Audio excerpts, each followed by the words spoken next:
What's up, ladies and gentlemen? It's your boy Patty, and we're here to talk about probably one of the most clickbaitiest videos we've made yet for Raj. And we're a month in, so I'm proud of me. You should be proud of me. We should all be very, very proud right now. A special kind of petty proud, you know what I mean? Uh, but we're here to talk about essentially like the top 5 things I knew when I started playing Dragon Raja. So this would be good for new people coming in. Could be good for some people who've been playing for a little while because I try to cover a good amount of stuff into here. So we'll go ahead and just roll into it. First thing we're going to talk about is daily priorities. So essentially, especially if you're still leveling up and everything, focus on story. Story. Until you hit a level gap, which is essentially like you must be X level to do the next part of the story, keep knocking out and doing your story. Once you hit one of those level gaps, and there's a few of them throughout the process, that's when it becomes really beneficial to go and, okay, now do your ace quests and everything, or now do your quizzes and everything, because all of those things give experience. And if you use the story to get up to the point to where, you can't do that anymore, those things become really good things to fill in and get you up to that cap so that you can keep pushing through. I know that, it's not hard for me to, hit almost 70, 80 on a character on some of like the original servers and everything that have that really high server level. So this is a good way to essentially level up the most efficient way. Now there are some caveats to that. If you know you have a limited amount of time to play, doing your daily activities can be beneficial over just ramming through story if you know you don't have a lot of time.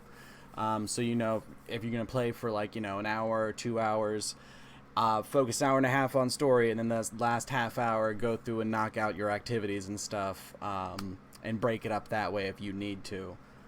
So depending on what time you have to invest, that's kind of the best strategy that I can come up for you there.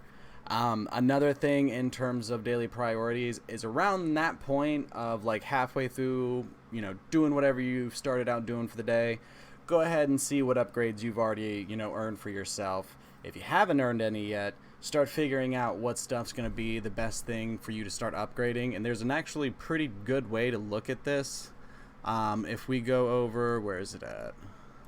Ba-da-ba-ba-da-ba. Is it under ranked? No. Oh, there we go. It's under up. So this will essentially let you know where you're ranking and everything.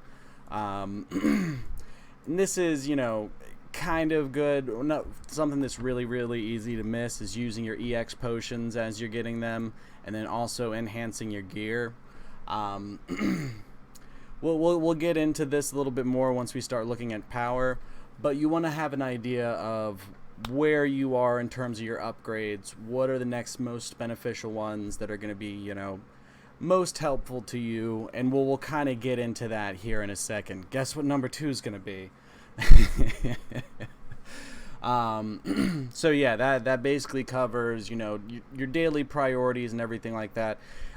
Guild events are also something that you should be keeping an eye on. Those can have really, really great rewards and everything, so definitely focus on your club events when you can.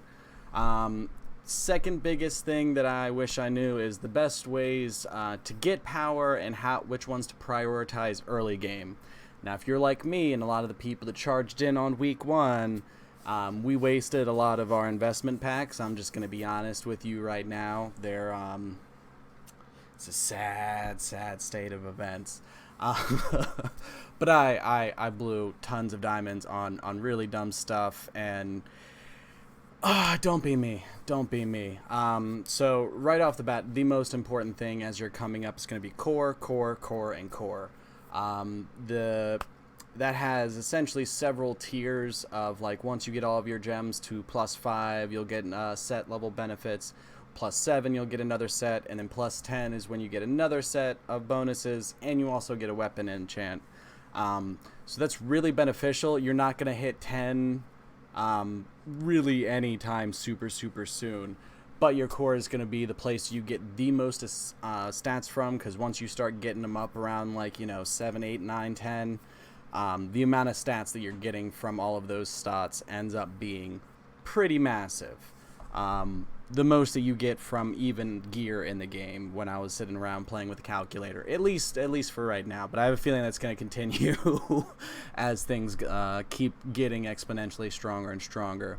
The next thing in terms of like things for power-ups, the only two that you want to keep in mind as you're leveling is one of your talents is going to require that you have a fully upgraded pet in its final form. You replace the first two pets fairly quickly once you start getting through like 70 and 80. So you don't want to spend a whole lot of your resources on the early pets. You kind of just want to get one of them, preferably the little robot, because the stats you can get from his skill equips are better than the shadow one. But you only want to get your robot up to, you know, the level that it needs to evolve into its final form, and then nothing after that. Start saving it for your secondary pets, or your second level pets that you start getting. So you need that for the talent, and then the other talent thing that you need is a motor upgraded all the way to rank A. Evolution stones are a pain to get. You get them very slowly. There's a few points in the game where they throw some at you, but it's such a limited number that you're going to be scraping to just get that one upgraded to A. So be very careful. Don't you upgrade a lot of your different motors and everything, because that's a very, very valuable resource that you're going to need for that talent. So that's, you know, those two ones you want to keep in mind almost above anything else. They just introduced gear emblems for people over level 80. That's honestly now one of the biggest things that makes an impact. For as easy as they are to get, though, they're not going to be worth buying a whole bunch of them with diamonds. If you want to buy one orange one with a diamond, you know, it's going to be almost 500. But if you want to do that, you know, do that once. Not anymore, because the rate that you can get, I think, was it like 2 or 3 a day, and that very quickly after a couple of days has full emblems from all of your gears, and then after that, every 3 to 5 days, you'll essentially be able to upgrade them to the next level and then get a pink one and then start cycling those out. And they are specific to the slot. They don't change with the gear themselves. Thank you for the person in my comments that mentioned that, and I tested it, and you were very, very right. So you don't have to worry about having a bunch of those on deck to replace them. Once you get new gear, they're in that slot, and then you're just upgrading the color from there. Another big thing that we want to touch on in terms of good ways to get stronger is allies are a trap. Which allies are amazing early game, Ming, tend to have a big fall off from what I'm told, you know, 6 to 12 months from now. Him giving 10k in stats is amazing now when, you know, we've got like 20 to 30k on average for most of us. But in 6 months to a year, we're probably going to have like 60 to 80k, so that 10k that he gives in stats isn't really going to have the impact it did now. The allies that become impactful then aren't amazingly impactful now. So the dichotomy that I'm trying to get at there is that allies are kind of a trap resource dump. You get about 5 to 7 secret commands throughout the week if you're playing every day and being active. There's an event about every 2 weeks or so where there will be a guaranteed 5-star ally pull from it. I recommend you save up for those and only use, you know, only pull those when you've got like, you know, 7 to 9 of them and everything, and you're only using like, you know, 80 to 200 diamonds to finish off the 10 pull. That's fine. But don't, you know, waste, you know, 5,000 diamonds trying to pull all the best allies, because again, you know, some of the best ones now fall off, and what ends up becoming the best isn't amazing now. You know, they're not better than Ming right now. in my opinion. I don't want to start an ally war in the comments. But, you know, that system I wouldn't invest too heavily on. I would work with what you get and everything, and then not let that be I need to spend diamonds on this. You get a lot more benefit out of some other places, so don't let that be a huge resource sink for you. Gear itself, as you're leveling, is replaced very, very quickly. So until you get to level cap for your server, I wouldn't even spend any diamonds on gear whatsoever. Even once you get to level cap, I still wouldn't recommend diamonds, because once you get to that point, getting all level cap gear is pretty easy and takes maybe a week or two, maybe. Usually you can do it, in a day or two. So don't spend your resources there. Focus on things like your core. Focus on things like upgrading your gear, your pets, your motor for the talents that you need. Really, the best thing that you can do early on is try to not overinvest in stuff and stick to what you know, because once you get up there, you're gonna wish you had all those resources you threw out the window. Another couple of things that we want to touch on, because I don't want this to be too terribly long.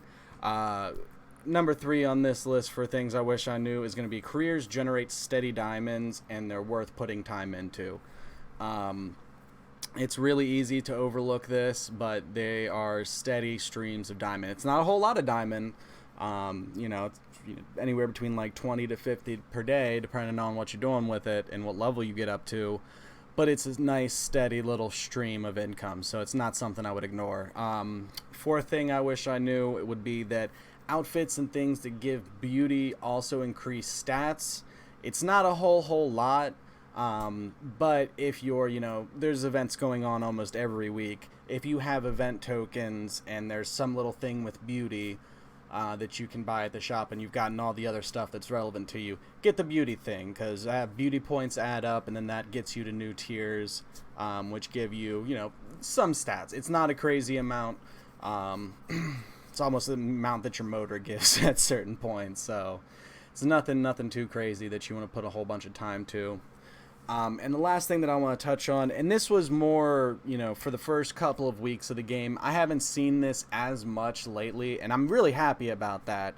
But the fifth thing that I wish I knew is that classes are balanced, but require a certain play style to get the most benefit.